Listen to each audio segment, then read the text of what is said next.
Hello everyone. तो आप सभी कैसे हैं? सभी को हरे कृष्णा, राधे राधे। जैसा आप सभी को पता है कि हम सभी अपना प्रैक्टिस शीट लेकर चल रहे थे और ये प्रैक्टिस शीट हमारा प्रीवियस ईयर का था। तो इसमें हमने आपको ये 2015 में जो आपका पेपर हुआ था, उसके बाद ये 2016 में हुआ था। तो इसमें हमने 15 क्वेश्चन आपको करा दिया है। आज क्वेश्चन नंबर 16 से लेकर चलेंगे। तो अभी आप सभी का इन्हीं में से किन्हीं का कमेंट आया था कि मैम ये जो पेपर है ये 16/2/2016 को नहीं, ये जो पेपर है आपका शायद 7/2/2016 को हुआ है। तो देखिए ये किसी भी दिन हुआ हो, तो अगर ये प्रीवियस ईयर है, ऐसा नहीं कि मैं किसी और चीज़ का प्रीवियस ईयर करा रही हूँ, चाहे ये 16/2 को हुआ हो, चाहे ये जब भी हुआ हो, लेकिन ये आपका प्रीवियस ईयर ही है, ये आपको पढ़ना इंपॉर्टेंट है। तो आप सभी पढ़ सकते हैं। तो चलिए हम क्वेश्चन नंबर 16 से स्टार्ट करते हैं। और आज आप सभी को हम जो आपका पर्यावरण है उसका हम मैराथन देंगे। तो मैराथन देखिएगा आप सभी। अगर वीडियो बड़ी रही तो वो वीडियो कल आएगी, अगर वीडियो छोटी रही, अगर हम 2-2 पार्ट में देते हैं तो आज और कल में आपको हम पर्यावरण खत्म कर देंगे।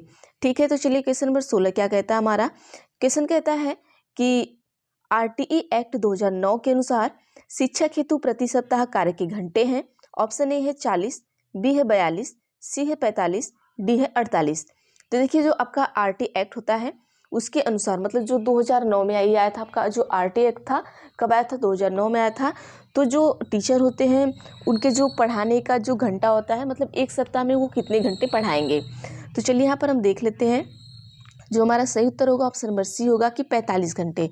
अगर आप टीचर बन जाते हैं तो आपका जो पूरे सप्ताह में पढ़ाने का जो, जैसे आपकी पहली घंटी लग गई, दूसरी घंटी लग गई, इस तरीके से तो डेली आपको 8 घंटे नहीं पढ़वाएंगे। ठीक है, तो डेली आपको अगर 8 घंटे अगर आपका चलता है, 8 घंटियाँ चलती हैं, तो उसमें से आपको 1-2 घंटी खाली मिलती है, या किसी दिन आपको 2-3 घंटियाँ खाली मिलती हैं। मतलब पूरा लगभग मिला के आपको 45 घंटे, ठीक है, एक हफ्ता में 45 घंटे पढ़ाने के लिए दिया जाता है, बाकी आपको रेस्ट के लिए दिया जाता है। तो ऑप्शन नंबर सी सही कर लीजिएगा। आगे चलते हैं अगले क्वेश्चन पर। क्वेश्चन नंबर 17 कर रहा है एनसीएफ 2005। एनसीएफ 2005 किस पर बल देता है, ये पूछा गया आपसे। ऑप्शन ए है करके सीखने पर, बी है रटने पर, सी है समस्या हल करने पर, डी है ये सभी। तो देखिए एनसीएफ 2005, एनसीएफ 2005 हमारा क्या कहता है, तो आइए हम देखते हैं। ऑप्शन नंबर जो आपका यहाँ पर हो जाएगा ए होगा, वो सही हो जाएगा। ठीक है, ऑप्शन नंबर ए। थोड़ा हम इसका डिटेल देखते हैं। चलिए कि जो हमारा एनसीएफ 2005 होता है, इसको हम हिंदी में क्या कहेंगे, इसको उनके कहेंगे राष्ट्रीय पाठ्यचर्या की रूपरेखा 2005। ये क्या करता है, सबसे ज्यादा बल किस पे देता है कि बच्चा खुद से करके सीखे। ठीक है, और एनसीएफ 2005 जो हमारा है, इसके अनुसार सीखने की जो प्रक्रिया है, सीखने की प्रक्रिया का क्या है, अभिन्न अंग है। ठीक है, और आसपास के जैसे आपके वातावरण हो गए, प्राकृतिक हो गई चीजों और लोगों के कार्य व भाषा दोनों के माध्यम से अंतःक्रिया करना, इधर उधर घूमना, खोजना, अकेला या समूह में काम करना, भाषा को पढ़ना, अभिव्यक्त करना, पूछना आदि सभी महत्वपूर्ण क्रियाएं हैं। तो अब सीखने की ये सब क्रियाएं हैं ही। अगर आप सीखना तो इधर उधर जाएंगे, घूमेंगे, तभी कुछ चीजें सीखेंगे। खोजेंगे, अकेले खोजेंगे, समूह में खोजेंगे, या किसी भाषा को पढ़ेंगे, जो भी करेंगे तो जिससे सीखना संभव होता है वही हमारा क्या है, करके सीखना होता है। ठीक है, तो चलिए आगे चलते हैं अगले क्वेश्चन पर। हम क्वेश्चन नंबर 18, क्वेश्चन नंबर 18 में आपसे कह रहा है कि निम्न में से कौन सा मूल्यांकन के त्रिकोण का भाग नहीं है। अभी इसके पहले वाले जो आपका प्रीवियस ईयर था उसमें हमने अभी ये पढ़ाया था। तो आप सभी बताइएगा त्रिकोण का भाग कौन सा नहीं है। ऑप्शन ए है शैक्षिक उद्देश्य, बी है मूल्यांकन, सी है शिक्षण अनुभव, डी आपका अधिगम अनुभव। तो देखिए मूल्यांकन के त्रिकोण का भाग, ठीक है, तो मूल्यांकन का उद्देश्य होता है, सही बात है, इसका मूल्यांकन का त्रिकोण है ही। फिर अधिगम का इसमें अनुभव होता है, भी सही है, लेकिन शिक्षण का अनुभव नहीं होता है। देखिए शिक्षण कौन कराता है, टीचर कराता है, और मूल्यांकन भी टीचर ही करता है। तो यहाँ पर ऑप्शन नंबर जो सी है वो बिल्कुल सही हो जाएगा। ठीक है, तो देखिए मूल्यांकन जो बच्चे पर किया जाता है, बच्चे पर उद्देश्य के लिए किया जाता है, बच्चे का मूल्यांकन किया जाता है, बच्चे के अनुभव का मूल्यांकन किया जाता है। लेकिन जो शिक्षण का अनुभव होता है ये टीचर को होता है, न कि बच्चे को होता है। तो ऑप्शन नंबर सी सही करिएगा। तो इसके 3 अंग है, ये याद रखिएगा, शैक्षिक उद्देश्य, अधिगम अनुभव और व्यवहार परिवर्तन।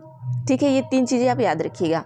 तो चलिए यहाँ पर हम देख लेते हैं अगला क्वेश्चन। हम देखते हैं यहाँ पर, देखिए एक इस तरीके से बनाया गया है, देखिए इसको भी देख लेते हैं।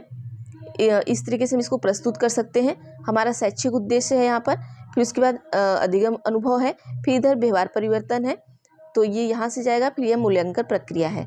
ठीक है, मूल्यांकन प्रक्रिया में ये 3 चीज़ें हमारी आती हैं, तो इसे देख लीजिएगा। आगे चलते हैं क्वेश्चन नंबर 19 पर।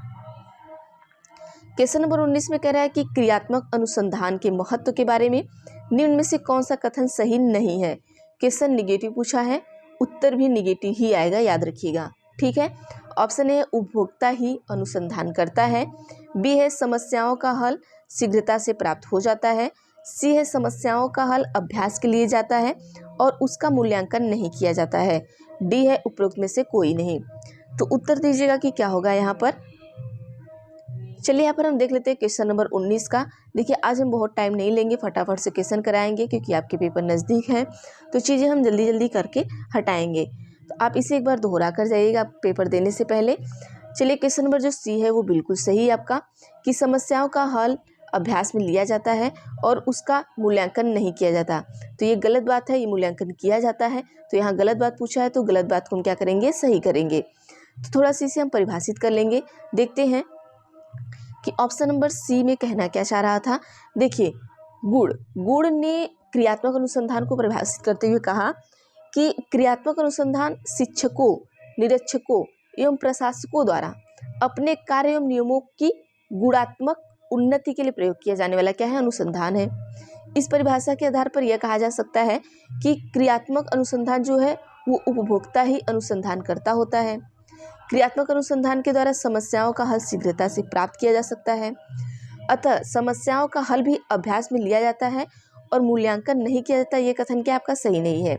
ठीक है, मूल्यांकन किया जाता है, तो ऑप्शन नंबर जो आपका सी था वो गलत हो गया था। आइए अगले क्वेश्चन पर चलते हैं हम। क्वेश्चन आपका है कि वातावरण वह बाहरी शक्ति है जो हमें प्रभावित करती है, किसने कहा। ऑप्शन ए वुडवर्थ ने, बी है रॉस ने, सी है एनोस्टसी ने, डी है इनमें से कोई नहीं। तो देखिए जो वातावरण हमारा है वो बाहरी शक्ति है, ये सही बात है। तो बाहरी शक्ति है जो क्या करती है, हमें प्रभावित करती है, तो ये आपके रॉस जी ने कहा था। ऑप्शन नंबर बी सही कर लीजिएगा। आइए अगले क्वेश्चन पर चलते हैं हम। देखिए हम थोड़ा सा रॉस के बारे में देख लेंगे, और जो भी मनोवैज्ञानिक है वो लोग कौन कौन वातावरण के बारे में कहा है। हो सकता है अभी आपको रॉस से पूछा है, अगली बार आपको वुडवर्थ के अनुसार पूछ दे, फिर उसके बाद हो सकता है एनोस्टसी के अनुसार पूछ दे। तो देखिए रॉस के अनुसार क्या है, रॉस के अनुसार है कि वातावरण वह बाहरी शक्ति है जो हमें प्रभावित करती है। ठीक है, ये रॉस ने कहा। अब वुडवर्थ के अनुसार हम देख लेंगे, ये कहते हैं कि वातावरण में वे सब वह तत्व आ जाते हैं जिन्होंने व्यक्ति को जीवन आरंभ करने के समय से प्रभावित किया है। ये इनका है, देखिए तीनों याद रखिएगा, इंपॉर्टेंट है, इसमें से कोई भी आपको आ सकता है। और एनास्टसी के अनुसार क्या है, ये वातावरण के बारे में कहते हैं कि वातावरण वह हर वस्तु है जो वस्तु के पैतृकों के अतिरिक्त प्रत्येक वस्तु को क्या करती है, प्रभावित करता है। तो इन तीनों जो मनोवैज्ञानिक आपके हैं, ये लोग वातावरण के बारे में जो भी कहे हैं उसे आप याद रखिएगा। ठीक है, अभी रॉस के बारे में पूछा है, हो सका वुडवर्थ से पूछ दे, हो सका एनास्टसी से पूछ दे, तो ये याद रखिएगा। आगे चलते हैं क्वेश्चन नंबर 21 में पूछा गया है कि तर्क, जिज्ञासा तथा निरीक्षण शक्ति का विकास होता है कि आयु पर। तो आयु पर। ऑप्शन ए है 7 वर्ष, बी है 11 वर्ष, सी है 9 वर्ष, डी है 6 वर्ष। तो आप सभी अपना उत्तर दीजिए क्या होगा। तो चलिए यहाँ पर देखते हैं कि जो तर्क, जिज्ञासा तथा निरीक्षण शक्ति का विकास होता है वो कितने वर्ष की आयु में हो जाता है आपके, तो वो लगभग आपके 11 वर्ष की आयु में हो जाता है। तो ऑप्शन नंबर बी सही करिएगा। बी के बारे में हम थोड़ा सा पढ़ेंगे। 11 वर्ष की आयु में देखिए होता क्या है, यहाँ पर जो 11 वर्ष की आयु होती है इसमें जो बालक होता है वो कठिन शब्द की व्याख्या करने लगता है। कितने वर्ष में, 11 वर्ष में। और विभिन्न वस्तु पर क्या करता है, परस्पर तुलना करने लगता है, जैसे कि कौन सी वस्तु क्या है कैसे, ये तुलना भी कर लेता है। और वह प्रत्यक्ष अवलोकन करके पशु पक्षियों, कीड़े मकोड़े, कल पुर्जों आदि वस्तुओं का अधिकाधिक ज्ञान प्राप्त करने का प्रयास करने लगता है। मतलब वह अवलोकन करने लगता है कि यह पशु पक्षी क्या कर सकता है, ये किस तरीके के हैं, ये क्या करते हैं, मतलब वो अवलोकन करना स्टार्ट कर देता है। कितने वर्ष में, 11 वर्ष में। उसकी तर्क शक्ति, जिज्ञासा प्रवृत्ति और निरीक्षण की जो शक्ति होती है वो उसका पर्याप्त विकास हो जाता है 11 वर्ष में। ठीक है, तो याद रखिएगा, आप 11 वर्ष के बच्चे को देख सकते हैं कि अगर आप उसे कठिन शब्द देंगे तो उसकी व्याख्या भी करेगा, वो हर चीज़ों की तुलना भी कर लेता है कि कौन कैसा है कौन कैसा नहीं है। फिर उसके बाद वो कोई भी वस्तु है, पशु है, पक्षी है, कीड़े मकोड़े, कल पुर्जे जो भी, उसके बारे में ज़्यादा जानकारी रखने की इच्छा भी रखता है। तो चलिए आगे देखते हैं अगले क्वेश्चन पर हम। क्वेश्चन नंबर 22 में पूछा गया आपसे कि शारीरिक विकास का क्षेत्र है। ऑप्शन ए है स्नायुमंडल, बी है मांसपेशियों की वृद्धि, सी है एंडोक्राइन ग्लैंड्स और डी आपका है ये सभी। तो देखिए शारीरिक विकास का क्षेत्र पूछा है आपसे, ठीक है। तो जो शारीरिक विकास का क्षेत्र होता है वो क्या होगा, क्या स्नायुमंडल होगा, मांसपेशी की वृद्धि होगी, एंडोक्राइन ग्लैंड्स होंगी या ये सभी होंगे। तो आइए हम देख लेते हैं ऑप्शन नंबर डी। हमारे शारीरिक विकास के क्षेत्र में ये सभी आते हैं, स्नायुमंडल भी आएगा, मांसपेशी की वृद्धि भी आएगी, एंडोक्राइन ग्लैंड्स भी आएंगे। तो आइए हम थोड़ा सा और देख लेते हैं, और भी चीज़ें इसमें आती हैं। जैसे हमारा जो शारीरिक विकास है उसमें जैसे आपका विकास है, उसमें जैसे भार का विकास हो गया, लंबाई हो गया, सिर का हो गया, मस्तिष्क का हो गया, हड्डियां हो गई, दांत हो गई, स्नायुमंडल हो गया, मांसपेशियां हो गई, एंडोक्राइन ग्लैंड्स हो गया, आदि क्षेत्र में होता है। अब देखिए यहाँ फंसाया क्या आपको, क्वेश्चन बहुत आसान है, लेकिन फंसाया कैसे है। अगर आपको भार दे देगा तो आपको पता है कि हमारे शारीरिक विकास में भार होता ही है, लंबाई होती ही है, सिर व मस्तिष्क का विकास होता ही है, हड्डियां का विकास होता ही है, दांत का होता ही है। लेकिन ये फंसा दिया स्नायुमंडल, मांसपेशी, मान लीजिए मांसपेशी, अब यहाँ पर आप मांसपेशी ही लगा देंगे क्योंकि आपको प्रॉपर स्नायुमंडल और एंडोक्राइन ग्लैंड्स नहीं पता है, ठीक है। तो ये जो बच्चे साइंस से पढ़े होंगे उन्हें पता होगा, तो इनका भी विकास हमारे शरीर में होता है। तो इसलिए देखिए ये चीज़ें फंसा के देता है, तो थोड़ा इसका ध्यान रखा करिए, ठीक है। आगे चलते हैं क्वेश्चन नंबर 23 पर। 23 में पूछा है, ठीक है, आपको थोड़ा आवाज़ आ रही होगी, यहाँ पे रामायण हो रहा है। हमारे यहाँ ना क्या होता है कि आए दिन ये लोग इतने भक्त हो गए हैं कि क्या बताएं, बहुत डिस्टरबेंस कर देते हैं। मतलब ऐसे बोलना नहीं चाहिए, लेकिन तो मतलब डेली मतलब कभी कोई ऐसा दिन नहीं होता है जिस दिन हम लोग को इन चीज़ों से गुजरना ना पड़े। तो चलिए क्वेश्चन नंबर 23 हम देखते हैं। होता है ना कि अगर कोई चीज़ें डेली कोई इंसान करने लगे तो फिर वो इंसान को इरिटेटिंग जैसा हो जाता है, तो वही हाल हो गया हम लोग का। क्वेश्चन नंबर 23 है कि इस अवस्था में बालकों में नई खोज करने की और घूमने की प्रवृत्ति बहुत अधिक बढ़ जाती है। ऑप्शन ए है शैशव, बी है उत्तर बाल्यावस्था, सी है किशोरावस्था, डी है प्रौढ़ावस्था। क्या बच्चा शैशवावस्था में होता है तो क्या वो खोज करने लगता है, ये सब चीज़ें तो आपको पता ही है, नहीं, बिल्कुल नहीं करता है। और जब प्रौढ़ावस्था में हो जाएंगे, जब बूढ़े हो जाएंगे, तो भी आपका जो खोजने वोजने की जो शक्ति होगी वो ऐसे ही ख़त्म हो जाएगी, तो आपके जो मन है वो हर चीज़ों से हटने लगता है। तो इसको भी हम गलत ही कर देते हैं। बाकी बच्चे दो ऑप्शन आपके, उत्तर बाल्यावस्था और किशोरावस्था में आप उत्तर बताइए। तो चलिए आइए हम उत्तर देख लेते हैं। यहाँ पर ऑप्शन नंबर बी होगा। देखिए जैसे ही बच्चा उत्तर बाल्यावस्था में पहुंचा, ठीक है, वो चीज़ों को खोजने की कोशिश करने लगता है और उसके अंदर घूमने की प्रवृत्ति क्या होती है, बढ़ जाती है। अब उत्तर बाल्यावस्था कितने साल का होता है, ये 9 साल में। जब बच्चा जैसे 8 से 9 साल में होता है तो आप देखेंगे वो उसको इतना अंदर से कहते हैं ना, एक मोटिवेशन कह लीजिए या एक्साइटमेंट कह लीजिए कि उसे ट्रेन देखने का, गाड़ियाँ देखने का और पार्क में घूमने का और मतलब नए नए जगहों जाने का उसके अंदर बहुत लालसा आ जाती है। तो जो उत्तर बाल्यावस्था में बच्चा होता है वो नई खोज करने और घूमने की प्रवृत्ति बढ़ जाती है। अब यहाँ पे एक मनोवैज्ञानिक आपके हैं वर्ट, वो क्या कहते हैं, उन्होंने अपने अध्ययन के आधार पर उन्होंने बताया है कि लगभग 9 वर्ष के बालकों में आवारा घूमने, बिना छुट्टी के लिए विद्यालय से भागने और आलस्यपूर्ण जीवन व्यतीत करने की आदतें समान रूप से पाई जाती हैं। अब देखिए ये तो हो गया, जैसे आप देख सकते हैं, जैसे अगर आप क्लास 6 में पढ़ने जाते हैं, और क्योंकि हमारे साथ, हम लोग के साथ हुआ है, बहुत सारे ऐसे हम लोग के साथ पढ़ने वाले बच्चे थे जो जिस स्कूल में हम पढ़ते थे पहले वहाँ पे गेट नहीं लगा होता था, तो बहुत सारे बच्चे जो होते वो खाना खाने दोपहर में जाते थे घर पर, तो वो बैग लेके जाते थे। अगर टीचर पूछते थे बैग क्यों लेके जाते, तो वो बोलते थे कि जो लंच के पहले का पीरियड है उसका मैं बुक लेके आता था और लंच के बाद वाले पीरियड में क्या है कि मैं बुक लेके फिर वो बाद वाले का मैं घर से फिर दोबारा भर के लाता हूँ।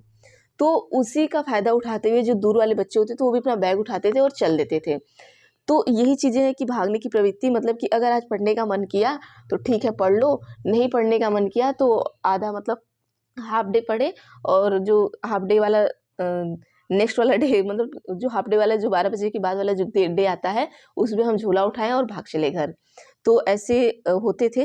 तो ये जो मनोवैज्ञानिक वर्ड है उनका भी यही कहना है कि बिना छुट्टी के लिए विद्यालय से भागना, मतलब क्या होता है जब बच्चा ऐसा होता है ना, आप देखोगे अपने खुद के ऊपर आप आजमाए होंगे कि भगवान आज बारिश आ जाए तो आज कोचिंग ना जाना पड़े, भगवान आज बारिश आ जाए तो आज स्कूल ना जाना पड़े।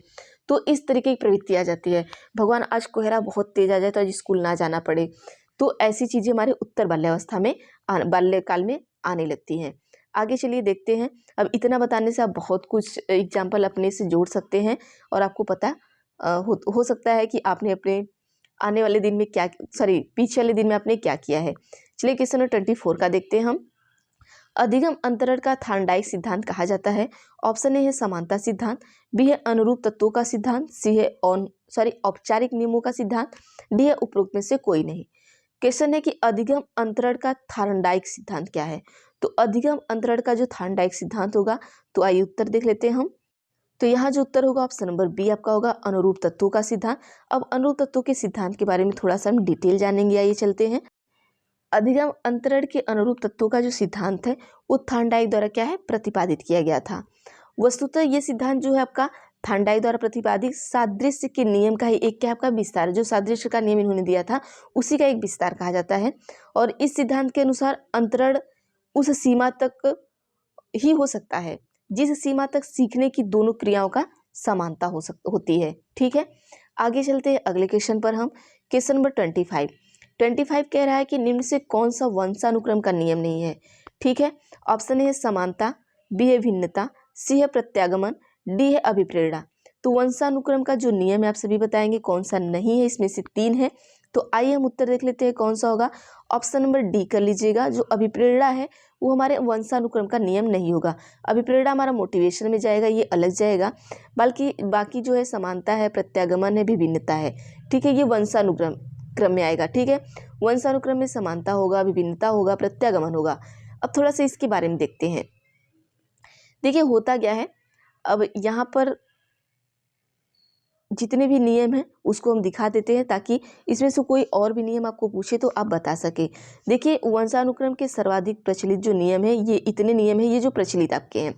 पहला जो आपका है वो बीजकोश की निरंतरता का नियम है, दूसरा आपका है समानता का नियम, तीसरा विभिन्नता का नियम, चौथा आपका है प्रत्यागमन का नियम, पांचवा है अर्जित गुणों के संक्रमण का नियम, छठवां आपका है मेंडल का नियम। तो ये 6 नियम आप इंपॉर्टेंट इसे याद रखिएगा। हो सकता है अभी इतना 3 दे के आपको पूछा है और हो सकता है इसमें से जो 3 दिया है उसको हटा के इसमें से कोई और दे दे और आपको पूछ दे कि वंशानुक्रम का नियम क्या है। तो इन 6 को जब आप याद रखेंगे तो इसमें से कोई भी पूछेगा आप बता देंगे। ठीक है, आगे चलते हैं अगले क्वेश्चन पे। क्वेश्चन नंबर 26 में कहा है डैश डैश की अवस्था तक बालक की दृष्टि एवं श्रवण इंद्रियां पूर्ण विकसित हो चुकी होती हैं। तो किसमें विकसित हो चुकी होती है? ऑप्शन ए है 3 अथवा 4 वर्ष में, बी है 6 अथवा 7 वर्ष में, सी है 8 अथवा 9 वर्ष में, डी है इनमें से कोई नहीं। तो देखिए कितने वर्ष की अवस्था में बालक की दृष्टि एवं श्रवण इंद्रियां पूर्ण विकसित हो चुकी होती हैं। तो चलिए यहाँ पर हम देख लेते हैं। 26 का ऑप्शन नंबर जो सी है बिल्कुल सही हो जाएगा। जो आपका 8 से 9 वर्ष की जो अवस्था होती है इसमें जो बालक की दृष्टि एवं श्रवण मतलब जो सुनने की इंद्रियां होती हैं वो पूरी तरह से विकसित हो जाती हैं। तो क्वेश्चन नंबर 26 का ऑप्शन नंबर आपका सी सही कर लीजिएगा। ठीक है, क्योंकि देखिए इस अवस्था में बच्चा क्या करता है ना, जो उसके आसपास की जो वस्तुएं होती हैं उससे पहचान कर वातावरण का ज्ञान प्राप्त करने लगता है। मतलब क्या चीज़ें क्या है, किस तरीके से है। अभी हमने इसके पहले आपको बताया कि 9 वर्ष का जो बच्चा है वो चीज़ों को क्या करता है, चीज़ों पेड़ पौधे हैं, वस्तुएं हैं और जो भी चीज़ें हैं उनके बारे में वो जानकारी इकट्ठा करने लगता है। क्योंकि वहाँ पर क्या होता है, उनके श्रवण इंद्रियाँ जो होती हैं वो पूर्ण तरीके से क्या होती हैं, विकसित हो जाती हैं। क्वेश्चन नंबर 27 है कि संकेत अधिगम के अंतर्गत सीखा जाता है। ऑप्शन ए है पारंपरिक अनुकूलन, बी है मनोविज्ञान, सी है वातावरण, डी है मनोदैहिक। तो अधिगम संकेत अधिगम के अंतर्गत, तो जो हमारा संकेत अधिगम होता है इसके अंतर्गत हम क्या सीखते हैं, तो पारंपरिक अनुकूलन सीखते हैं। तो आइए हम ऑप्शन नंबर ए सही करते हैं और इसको हम थोड़ा डिटेल देखते हैं। देखिए R.N. गैने इनके द्वारा क्या किया गया, प्रस्तुत किया गया अधिगम सोपानिकी के अंतर्गत अधिगम के 8 प्रकार बताए गए। ठीक है, जिसमें पहला संकेत अधिगम है। ठीक है, जिसमें पहला क्या है, संकेत अधिगम है। संकेत अधिगम को पारंपरिक अनुकूलन या क्लासिकल अनुबंधन भी कहा जाता है। ये याद रखिएगा, यहाँ पे क्वेश्चन आपको थोड़ा सा चेंज भी कर सकता है। इसे हम पारंपरिक अनुकूलन भी कहते हैं, संकेत अधिगम को, और इसे ही हम क्या कह सकते हैं, क्लासिकल अनुबंधन भी कहते हैं। तो इसका तीनों नाम याद रखिएगा आप सभी। 27 के बाद 28 पर चलते हैं हम। 28 में पूछा गया निम्न में से कौन सा उदाहरण अर्जित प्रेरक का उदाहरण है, जो अर्जित किया जाता है। ऑप्शन ए है भूख, बी है पुरस्कार, सी है रुचि, डी है विश्राम। तो चलिए यहाँ पर हम देख लेते हैं जो चीज़ें अर्जित की जाती हैं। तो यहाँ पर और बी एंड सी दोनों दिया गया है, क्योंकि देखिए हम यहाँ पर पुरस्कार भी क्या करते हैं, अर्जित करते हैं, और रुचि भी अर्जित करते हैं। बाकी ये डी भी गलत होगा, ए भी गलत होगा। यहाँ पर हम थोड़ा सा देखेंगे। देखिए अर्जित के अंतर्गत आता क्या है, तो यहाँ पर बहुत सारे बच्चे देखिए कोई डी लगाया होगा, कोई बी लगाया होगा, कोई जो भी। तो यहाँ पर ये कॉमन नंबर आप सभी को मिला होगा, क्योंकि यहाँ पर दो ऑप्शन सही है। हम यहाँ पर देख लेते हैं कि अभिप्रेरक कार्य करने की वह प्रवृत्ति है, मतलब जो हमारा अभिप्रेरक मतलब जो हमारा मोटिवेशन है, कार्य करने की वह प्रवृत्ति है जो किसी आवश्यकता से प्रारंभ होकर समायोजन तक समाप्त हो जाती है। मनोवैज्ञानिक ने अभिप्रेरक को क्या किया, दो भाग में विभाजित किया। पहला क्या है, जन्मजात अभिप्रेरक। आपके अंदर जन्मजात से क्या होता है, मोटिवेशन होता है। दूसरा है अर्जित, दूसरा जो है वो आप अर्जित करते हैं। जन्मजात अभिप्रेरक के अंतर्गत आपको क्या आता है, जन्मजात में क्या आता है, आपका भूख आ गया, प्यास आ गया, विश्राम हो गया, निद्रा आ गया, ये सभी आते हैं। और जबकि जो अर्जित होता है इसके अंदर क्या हो गया आपका, जैसे सामाजिकता हो गया, रुचि हो गया, प्रतिष्ठा हो गया, ये सभी आते हैं। तो पूछा क्या आपको कि अर्जित प्रेरक के बारे में पूछा है। तो अर्जित प्रेरक किस में आता है, जैसे अर्जित प्रेरक आपकी रुचि में आ गया, प्रतिष्ठा में आ गया, और सामाजिकता में आ गया। तो ठीक है, प्रतिष्ठा में आपका जैसे पुरस्कार भी आ जाता है। तो यहाँ पर बी और सी दोनों सही लगाएंगे। अब देखिए यहाँ पर कॉमन नंबर आप सभी को मिला होगा, तो इसको देख लीजिएगा। आप ये चीज़ें याद कर लीजिएगा, जैसे आपको क्वेश्चन पूछता है ना, तो वहाँ पर ये चीज़ आपको याद रहेंगी कि अर्जित में क्या है, जन्मजात में। जन्मजात में जैसे कि जन्म से ही आपको भूख लगती है, ये आपको प्राप्त नहीं करना पड़ता है, आपको नींद आती है, विश्राम करना आपके लिए ज़रूरी है। जो चीज़ें ज़रूरी हैं वो जन्मजात हैं, ठीक है। जो हम अपने लिए ज़रूरी बनाते हैं वो हमारा क्या है, वो अर्जित है। जो हमें ज़रूरत लगती है हम उसको अर्जित करते हैं, ये चीज़ याद रखिएगा। और बाकी जो ज़रूरी है वो पहले से ही बन के आई हुई है। आगे चलिए, यहाँ पर देख लीजिए थोड़ा सा, जो पुरस्कार है, प्रशंसा है, दंड है, इसको कृत्रिम अभिप्रेरक के रूप में मानते हैं, ठीक है। ये यहाँ पर हम देख लेते हैं। लेकिन जो आयोग है ना, उसको जो हमारा देखिए यहाँ पर एक हमने आपको दिखाया था कौन सा प्रेरक, एक सेकेंड। तो देखिए जो आयोग है वो जो प्रतिष्ठा प्रेरक आपका था, प्रतिष्ठा में ही उन्होंने पुरस्कार को मान लिया था। लेकिन जो पुरस्कार प्रेरक है वो देखिए कृत्रिम अभिप्रेरक के रूप में आ गए हैं, क्योंकि ये कृत्रिम रूप से ये हमारे द्वारा बनाए गए हैं। तो लेकिन आयोग ने प्रतिष्ठा वाले में भी पुरस्कार को ही ऐड कर दिया, तो उन्होंने बी को भी सही माना और सी को भी सही माना। लेकिन अगर अब की बार अगर आपको क्वेश्चन देता है तो आप इस तरीके से मत मानिएगा, ठीक है। आप अपना उत्तर सही करिएगा, इसको पुरस्कार को, प्रशंसा को, दंड को, इसको कृत्रिम में मानिएगा।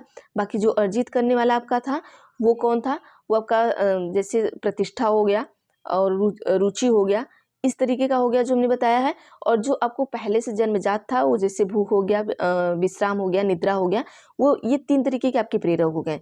तो आप इन्हें याद रखिएगा। बाकी ये जो आयोग ने माना है तो माना ही है, लेकिन आप सही उत्तर रखिएगा, ठीक है। बाद में जब अगर इस तरह के क्वेश्चन आते हैं तो उन्हें ऑब्जेक्शन भी लिया जाता है। आगे चलते हैं क्वेश्चन नंबर 29 में। अभिप्रेरणा वर्णित होती है, ऑप्शन ए है ज्ञानात्मक जागृति द्वारा, बी है भावात्मक जागृति द्वारा, सी है ए बी दोनों द्वारा, डी है इनमें से कोई नहीं। तो चलिए उत्तर देख लेते हैं। अभिप्रेरणा मतलब जो आपका मोटिवेशन है वो वर्णित होता है, किसमें होता है, तो मोटिवेशन आपका भावनात्मक जागृति द्वारा, क्योंकि मोटिवेशन हमें क्या होता है, अंदर से आता है, हमारी भावनाओं से आता है। तो ऑप्शन नंबर बी को सही करिएगा। अब एक मनोवैज्ञानिक यहाँ पे भी आ गए, मैकडोनाल्ड। अब इनके अनुसार होता क्या है, देखिए थोड़ा सा हम देख लेते हैं। ये कहते हैं कि अभिप्रेरणा व्यक्ति के अंदर ऊर्जा परिवर्तन है जो भावात्मक जागृति तथा पूर्व अपेक्षित उद्देश्य अनुक्रियाओं से निर्धारित होता है। देखिए जब हमारे अंदर अभिप्रेरणा आती है तो हमारी ऊर्जा क्या होता है, परिवर्तित होने लगता है, मतलब कि हमारे अंदर ऊर्जा आने लगती है। जैसे कि हमें किसी को मारना है और हमारे अंदर अभिप्रेरणा आ गई कि इसको मारेंगे तो मारेंगे, छोड़ना नहीं है इसको, तो आपके अंदर एक अलग टाइप की ऊर्जा आ जाती है। तो ये मनोवैज्ञानिक वही कह रहे हैं कि हमारे अंदर एक ऊर्जा परिवर्तन, अभी आप बहुत एकदम लुंज पुंज से हैं, मतलब मार खा पीटा उठा गए, मतलब बढ़िया से, फिर उसके बाद अगर आपके अंदर वो मोटिवेशन आया कि इसे मारना है, मारना है तो मतलब मारना है, तो आपके वो अंदर वो अलग टाइप की ऊर्जा आ जाती है, आपके ऊर्जा में क्या होता है, परिवर्तन हो जाता है। तो इनका कहना यही है, जो आपके भावात्मक जागृति है, मतलब जो आपको अंदर से आता है, ठीक है, और पूर्व अपेक्षित उद्देश्य, और आपका एक उद्देश्य होता है कि इसको मारना है, मतलब ये आपका उद्देश्य है कि इसको मारना है, ठीक है, और इन अनुक्रियाओं पर ही निर्धारित होता है। ये किसका कहना है, मैकडोनाल्ड का कहना है। तो देखिए जो चीज़ें हैं वो आप अपनी लाइफ से जोड़ के रिलेट करके चीज़ों को पढ़ सकते हैं इस तरीके से। अर्थात अभिप्रेरणा की स्थिति में भावात्मक उत्तेजना पाई जाती है। आप सभी को पता है कि आपके अंदर मोटिवेशन आएगा तो आपके अंदर उत्तेजना भी होगी कि इस कार्य को करना है, तो मतलब करना है, हम करके दिखाएंगे। तो ये आपके भाव में उत्तेजना हो रही है, जिसके फलस्वरूप प्राणी में एक प्रकार का मनोवैज्ञानिक तनाव उत्पन्न हो जाता है। कभी कभी आप इसमें टेंशन भी हो जाता है, मतलब कैसे करे, करना है तो मतलब करना है, कुछ भी करके इसको करना है। तो ये क्या है, एक तनाव हो गया इस टाइप का, ठीक है। और प्राणी इस तनाव को दूर करने के लिए सतत प्रयासरत रहता है। अब ये हो गया कि कैसे करें, मतलब करना है तो करना है। अब इसको दूर करने के लिए आप इसके लिए क्या करेंगे, प्रयास करेंगे। तो अभिप्रेरणा का तनाव ही प्राणी को सकारात्मक दिशा में प्रयास करने के लिए अग्रसित करता है। अब जैसे अब ये तनाव आ गया कि कैसे करना है, कुछ भी करके हमें करना है, अब ये तनाव आ गया, तो यही तनाव आपको क्या करेगा, उस जो आपका सकारात्मक चीज़ें हैं उस टाइप ले जाएगा, आप आपके कार्य को क्या करेगा, पूरा करेगा। मतलब आपका तनाव ही आपके कार्य को पूरा करता है, ठीक है। आप तनाव में है कि मतलब हमें करना है, कुछ भी करके करना है, मतलब करना है। अगर आपके अंदर ये वाला तनाव आ गया तो मतलब आप उस कार्य को कर लेंगे। तो मैकडोनाल्ड का यही चीज़ कहना है। देखिए चीज़ों को बस समझना है। बस ये लोग क्या करते हैं कि चीज़ों को थोड़ा अपनी भाषा में लिख देते हैं और हम समझ नहीं पाते हैं, और हम अगर अपनी भाषा में समझना चाहें तो चीज़ें बहुत आसानी से समझ सकते हैं, ठीक है। आगे चलते हैं क्वेश्चन नंबर 30, और ये हमारा लास्ट क्वेश्चन होगा। चिंतन मानसिक क्रिया का डैश डैश पहलू है। ऑप्शन ए है ज्ञानात्मक, बी है भावात्मक, सी है क्रियात्मक, डी है इनमें से कोई नहीं। तो जो हमारा चिंतन होता है, मतलब जो आप टेंशन लेते हैं, वो मानसिक क्रिया का कौन सा पहलू होगा, तो आपके ज्ञानात्मक पहलू होगा। ऑप्शन नंबर ए बिल्कुल सही करिएगा। अब बहुत से लोग लगा दिए होंगे कि भावात्मक, तो आपके भावना से चिंतन नहीं होता है, आपके दिमाग से चिंतन होता है। टेंशन कहाँ से आता है, दिमाग से आता है। ज्ञान हमारा कहाँ होता है, दिमाग में होता है। तो ज्ञानात्मक पहलू, मतलब ये देखिए ये ट्रिक है, हम आपको याद करने का बता रहे हैं, ठीक है। तो चिंतन ज्ञानात्मक पक्ष में होने वाली मानसिक क्रिया अथवा मनोवैज्ञानिक वस्तु के सापेक्ष मानसिक क्रिया आपकी है। अर्थात चिंतन में एक ऐसी जटिल मानसिक प्रक्रिया है जिसमें प्रायः अनेक सरल मानसिक एवं संज्ञानात्मक प्रक्रियाएं क्या होती हैं, आपकी निहित रहती हैं। तो ये हो गया लगभग हमारे ये 30 क्वेश्चन हमारे कंप्लीट हो गए। बाकी आपका एक पेपर और बचा हुआ है, उसको भी हम कंप्लीट करा देंगे। और आज पर्यावरण की आपकी जो भी प्रीवियस ईयर के क्वेश्चन है उसका हम मैराथन लेके आएंगे, तो आप सभी को उसका भी मैराथन करा देंगे, तो आप ज़रूर करके जाइएगा। तो आज के लिए इतना करते हैं। तो प्लीज़ वीडियो अच्छी लगती है तो वीडियो को लाइक कर दिया करिए और वीडियो को शेयर भी कर दिया करिए। और जो भी बच्चे जिनका जो भी डाउट हो वो प्लीज़ हमसे पूछ लिया करें। और आप कमेंट में आप निसंकोच आपके जो नेगेटिव कमेंट है, पॉजिटिव कमेंट है, जो भी है आप किया करिए, हम उसका उत्तर ज़रूर देंगे।